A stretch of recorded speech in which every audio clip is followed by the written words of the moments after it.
Assalamu alaikum. Bonjour à tous. Aujourd'hui, je vais corriger cet exercice que j'ai annoncé il y a quelques jours. Donc, il s'agit d'étudier ces 4 séries numériques. Et pour les 2 dernières, nous calculerons la somme également.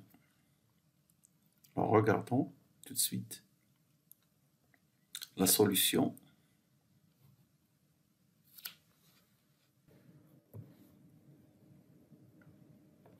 Voilà, donc il s'agit en premier lieu d'étudier cette série sigma pour n supérieur ou égal à 1, n égale à 1 jusqu'à l'infini de 1 sur n moins arc tangente de 1 sur n. Alors, pour étudier cette série, j'ai besoin de faire un développement limité. Voici la solution de ce petit A. Un rappel d'abord.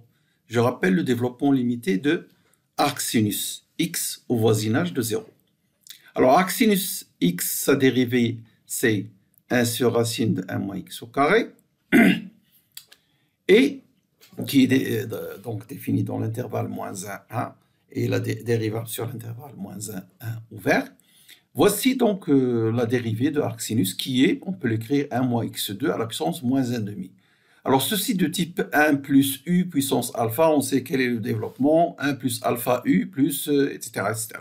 Donc, le moins x2, qui joue le rôle de u, si vous voulez, qui tend vers 0. Donc, voici le développement. Alors, si vous voulez voir les développements limités, regardez dans mes vidéos précédentes pour les classes de SMPC. J'ai parlé des développements limités. On a traité aussi le développement de arc sinus x. Alors, donc, voici le développement de la dérivée. Donc, il s'agit simplement d'intégrer ce développement limité. Donc, I1 s'intègre en x, et ici x3 sur 3, et ici le reste qui est ici d'ordre 2. Alors, je rappelle que petit o de x2, ça veut dire x2 fois une fonction epsilon de x qui tend vers 0. Également ici x3, petit o de x3, c'est x3 fois epsilon de x. Pour ceux qui n'ont pas l'habitude d'utiliser ces notations de Landau. Alors, il n'y a pas de terme constant parce que arc sinus x en 0 vaut 0. Donc, voilà, la primitive, si vous voulez, la constante d'intégration est nulle. Voici le développement de arc sinus x au voisinage de 0. Maintenant, puisque 1 sur n tend vers 0, lorsque n tend vers l'infini, donc je peux trouver un équivalent de un grâce à ce développement limité. Donc, il suffit que je remplace dans cette expression 1 sur n pour avoir donc arc sinus de 1 sur n égale 1 sur n plus 1 sur 3 n3 plus petit o de 1 sur n3, qui veut dire tout simplement 1 sur n3 fois une fonction epsilon de n qui tend vers 0 lorsque n tend vers l'infini. Maintenant, retournons un petit peu les choses convenablement. Donc, 1 sur n moins arc sinus n sera égal, celui-là passe de ce côté-là, donc moins 1 sur 3 n2. Et le petit o de 1 sur n3, il passe aussi à gauche, mais petit o de 1 sur 3 ou moins petit o de 1 sur n3, c'est la même chose, c'est un petit o de 1 sur n3, ce qui veut dire 1 sur n3 epsilon de n ou epsilon de n tend vers 0 lorsque n tend vers l'infini. Maintenant, si je fais la valeur absolue, alors vous regardez que ceci montre que ce terme général est une série à terme négatif.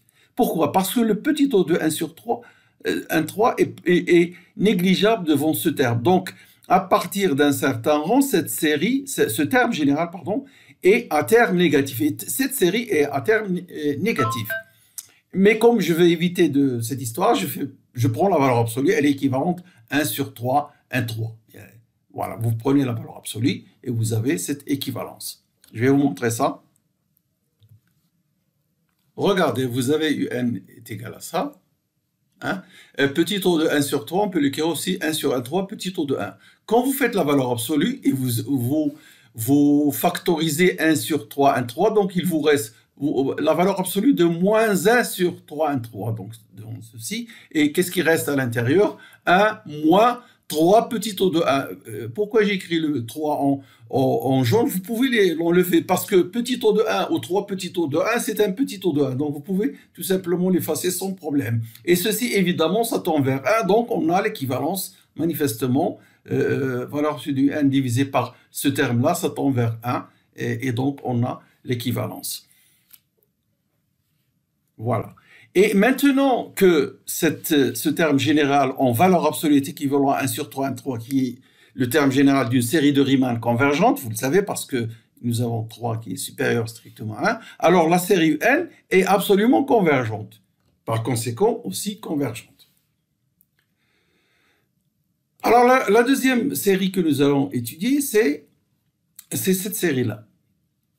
Alors, elle est très simple, mais je l'ai donnée dans un but précis.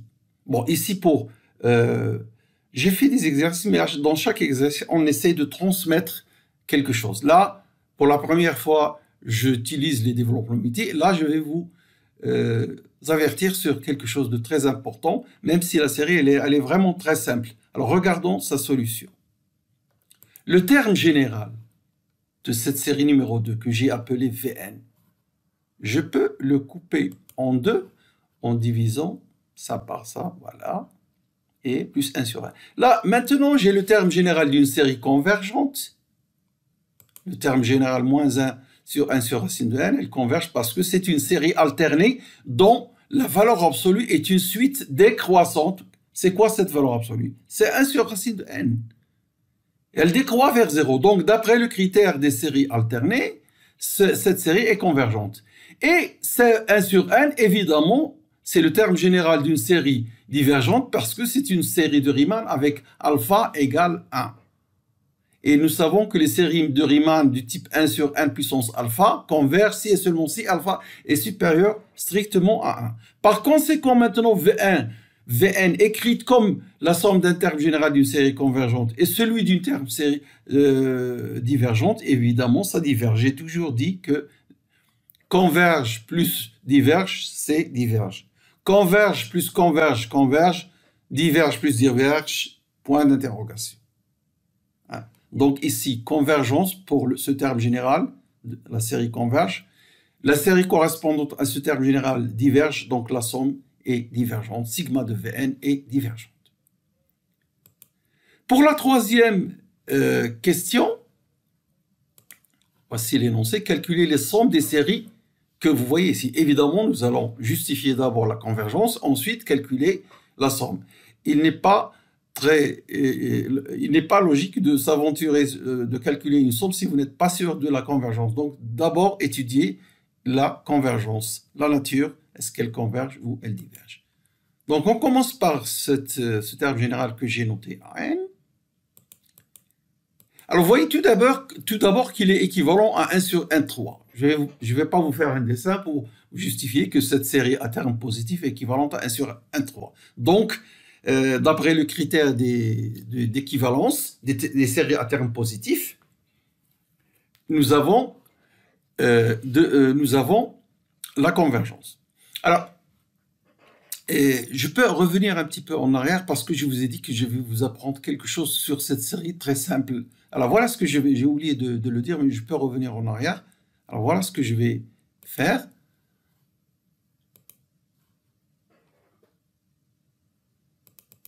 Voilà cette série. Nous avons montré qu'elle diverge. Rappelez-vous, la série Vn où je viens de voir qu'elle diverge. Mais si vous divisez Vn par ce terme général, vous voyez là, qui est le terme général d'une série alternée convergente, vous obtenez ceci, tend vers 1. Donc Vn est équivalente à ça. Pourtant, sigma de Vn diverge et celle-ci converge.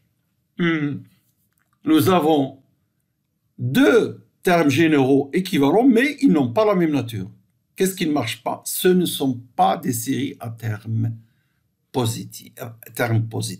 L'équivalence de deux termes généraux entraîne la même nature pour les deux séries qu'elle engendre si les deux sont à terme positif. Et vous voyez ici, vous n'avez pas des séries à terme positif. Attention, donc, ne pas utiliser l'équivalence quand vous avez des séries à terme quelconque. Et voici cet exemple. Vn sur cet terme général tend vers 1, donc il y a équivalence, mais l'une diverge et l'autre converge. Voilà la conclusion pour le cas numéro, la question petit b. Je reviens maintenant à ma question petit c. Donc, AN, et qui, terme positif, c'est ça qui m'a rappelé cette histoire. Alors, l'équivalence, on l'utilise quand on a des séries à terme positif. Et juste l'une à terme positif, elles sont équivalentes, seront en même temps à terme positif. Donc là, j'ai le droit de le dire. Puisque c'est équivalent à 1 sur 1, 3, c'est à terme positif, alors sigma de AN converge. Maintenant, le calcul de la somme. Alors, vous savez que la somme d'une série, c'est la limite de cette suite, qui est la suite des sommes partielles, k égale 1 jusqu'à n. Alors, le début d'une série k égale 1 ou k égale 2 dépend simplement du texte qui est donné. Et par exemple, ici, pour n égale 0, ça n'a pas de sens. Pour n égale 1, non plus, parce que ça donne log de 0. Donc, j'ai donné dans le texte calculé pour n égale 2 jusqu'à plus l'infini. Celle-ci définit, le terme général défini pour n égale 1, j'ai donné pour n égale 1 jusqu'à plus l'infini. Donc voilà, on ne donne pas. Donc alors je dois calculer la somme partielle de k égale 1 jusqu'à n et je regarde quelle est la limite de ce Sn. Mais ce n'est pas si facile que ça. Parce que nous allons voir pourquoi. Alors je nomme sigma n la somme de cette série, pardon, de la somme partielle de cette série divergente, que vous le savez, 1 sur k, sigma de 1 sur k diverge. Bon alors, maintenant, une autre technique que nous n'avons pas utilisée, c'est l'utilisation de la décomposition en fractions rationnelles simples, en éléments simples, de ce terme général. Alors, je ne fais pas un cours sur les fractions rationnelles. Si vous voulez avoir des exercices, regardez dans les vidéos précédentes d'algèbre pour les sections SMPC que j'ai données l'année dernière, et aussi peut-être cette année aussi. Alors, la décomposition en éléments simples, donc je la donne tout de suite. Alors, pour les calculer, c'est très facile, je ne vais pas revenir là-dessus. À 1/2, si vous avez un problème, faites un commentaire, on pourra vous expliquer ça, parce que j'ai le brouillon, je l'ai écrit même. Alors, voilà ce que ça donne, la décomposition en éléments simples de cette fraction rationnelle, qui n'a que des polynômes irréductibles du premier degré, donc sa décomposition de la forme A sur K, A égale 1/2, plus B sur K plus 1, B égale moins 1, plus C sur K plus 2, C égale à 2. Maintenant, quand je fais la sommation, c'est-à-dire la somme partielle Sn, je vais faire la somme de ça. Hein? Voilà ce que ça donne en factorisant les constantes 1/2 là et là. Alors, cette somme sigma 1 sur k, c'est précisément ce que j'ai noté sigma n.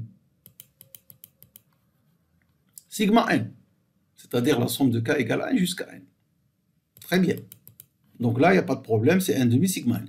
Et là, alors c'est sigma n, mais celle-ci, elle commence, pour k égale 1, ça donne 1/2, ensuite plus 1 tiers, etc. Donc ce n'est pas sigma n tout à fait, parce qu'il n'y a pas le 1.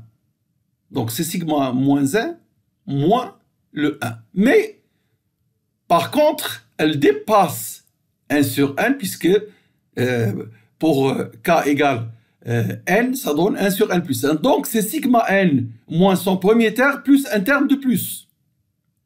Mais avec ce signe moins, vous devez mettre ce signe moins ici.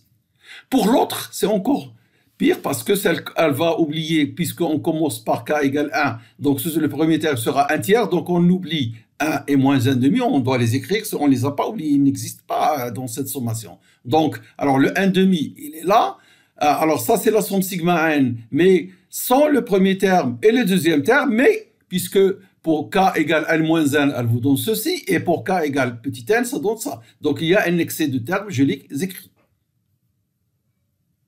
Voilà, en fait j'ai fait, si vous voulez, un changement d'indexation pour tomber sur cette histoire, sur ces valeurs-là. Maintenant, 1/2 sigma n moins sigma n plus 1/2 sigma n égale 0. Évidemment, on ne va pas faire tendre sigma n vers l'infini parce que sigma n n'a pas de limite, la série étant divergente. Regardez ça, ça n'a pas de limite. En fait, là, sa limite, c'est plus l'infini, parce qu'elle est croissante, non majorée. Si elle était majorée, on aurait la série sigma n convergente. Bon, donc sigma n, dans tout ce calcul, va s'éliminer. Et puis, ici, il y a moins 1, c'est 1, moins 1 demi, moins 1 quart, ça donne 1 quart. Tout calcul fait. Et puis pour les termes 1 sur n plus 1, là et là, lorsque je les regroupe, voilà ce que ça donne. Maintenant, si je fais la limite de Sn, je trouve 1 quart. Et donc, la somme de cette série, sigma de k égale 1 jusqu'à plus l'infini, est égale à 1 sur 1. Je vous rappelle que AK, c'est ce terme-là que vous voyez ici. Voilà. Alors, ce que vous ne devez surtout pas faire, c'est vous faites la sommation et vous faites la somme directement. La somme de 1 jusqu'à plus l'infini. C'est S. Mais là, ça donne l'infini moins l'infini plus l'infini. Ça n'a pas de sens. Donc, vous devez passer toujours par des sommes finies. Ensuite, faire tendre 1 vers l'infini. C'est comme ça qu'on doit faire. Dans ce genre de calcul. Nous avons donc la somme pour ce terme général que j'ai noté A1. Maintenant, nous allons voir la suite, le terme général de ce type-là. Bon. Regardons.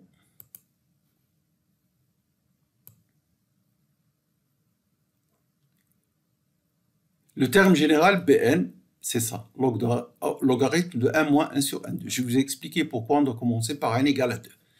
Alors, je reviens sur cette limite très connue qu'on apprend dès les premières connaissances sur les limites. Cette limite est égale à 1 lorsque x tend vers 0. Et par conséquent, moins 1 sur 1, 2 jouant le rôle de x ici. Donc, ceci sur moins 1 sur 1, 2 tend vers 1, quand je mets la valeur absolue. Donc, nous avons cette quantité en valeur absolue est équivalente à 1 sur 1, 2. Ce qui me dit... Alors, ça, c'est une série à terme positif. Parce que je ne veux pas me mettre dans une erreur où je compare des choses négatives. À moins que, si vous avez évidemment l'esprit large de comprendre que les équivalences, ça marche aussi pour les séries à terme négatifs. Mais autant prendre la valeur absolue et ne l'utiliser que pour les termes positifs. À terme négatif, quand je dis à terme négatif, ça veut dire tous les termes sont négatifs à partir d'un certain rang. Mais il suffit de multiplier par moins 1 pour revenir à la notion que l'on connaissait, les séries à terme positif. Surtout, n'utilisez pas les équivalences lorsque vous avez une série à terme quelconque, c'est-à-dire qui change. On peut avoir des séries qui ne sont pas alternées, mais qui sont à terme quelconque. Elles ne gardent pas un signe constant à partir d'une valeur. Donc ici, la valeur absolue coupe toute ambiguïté. Ceci est équivalent à 1 sur n2, grâce à cette limite. Et par conséquent, cette série est absolument convergente. Il reste à calculer sa somme. Alors pour cela, je rappelle un genre de série, les séries numériques de ce type-là. Le terme général est de la forme, donc si j'appelle ce terme général, comment je l'ai appelé ici, Bn, il est de la forme, par exemple, un plus 1 moins un. Cette série est dite télescopique. Quand on fait la sommation, les termes s'éliminent, l'un s'élimine avec le suivant, etc. etc. Plus précisément, quand vous faites la somme T1D, la somme partielle, je dois dire ici, c'est pas... Donc, Bn ici, hein, c'est pas An.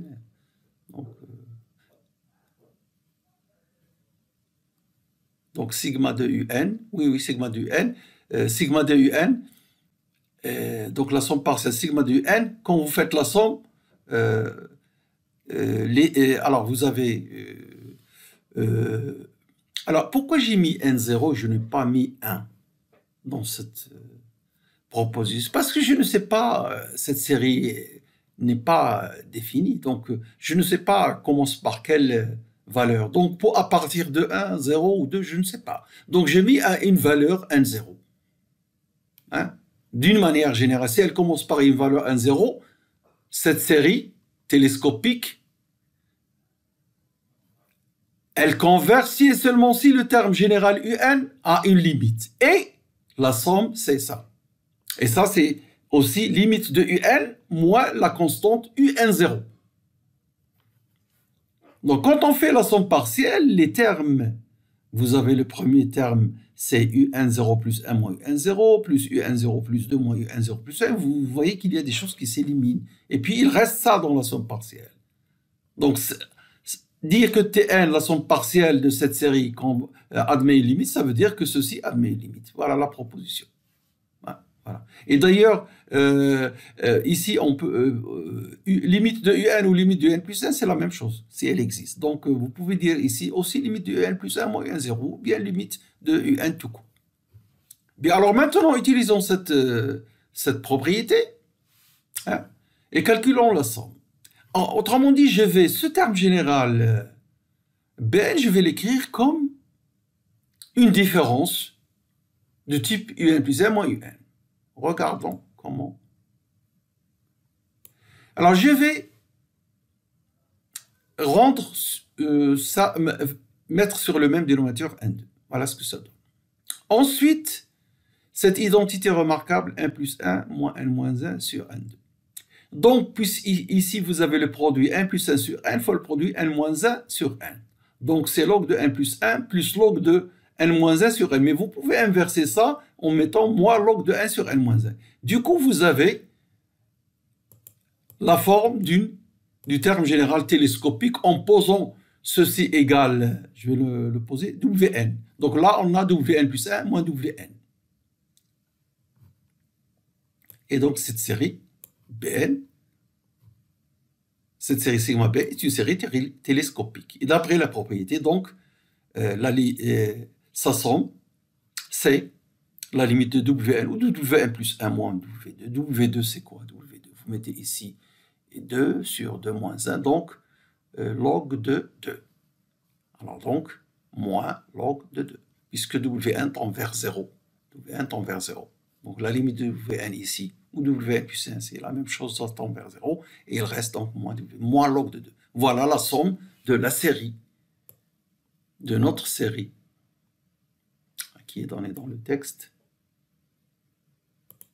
Cette série. Sa somme, c'est moins log de 2. Voilà, j'espère que vous avez appris beaucoup de choses, beaucoup d'astuces et de méthodes pour étudier les séries et en même temps pour calculer les sons. Je vous remercie. Au revoir.